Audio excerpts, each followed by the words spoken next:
gotten from their adopted parents is environment, no genes. You see how the logic of this runs.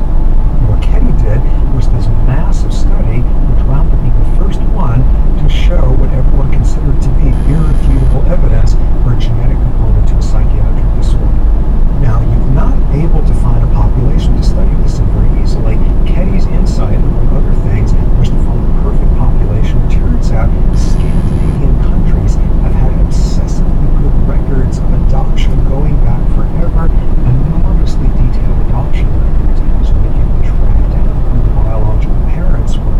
An approach to confidentiality of information different in some ways than the United States. What Ketty and crew did was march off to Denmark and spend quite a few years there going through every single adoption case there, getting hold of the adopted individual, the adopted parents, the biological parents, and asking a simple question, one very relevant to psychiatrists: who among those three cohorts, adopted kid, adopted parents, biological parents, who is schizophrenic?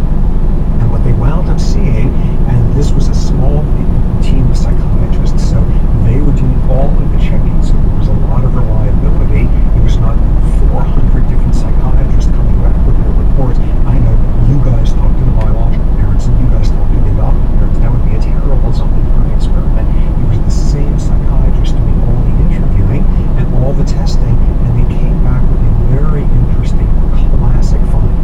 We've got four possible outcomes. You were raised in a non-schizophrenic household, and your biological parents were not schizophrenic.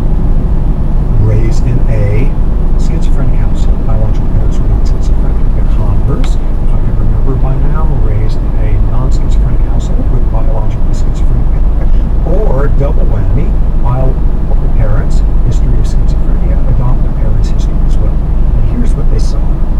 First scenario: raised in a household where neither adoptive parent is schizophrenic and neither biological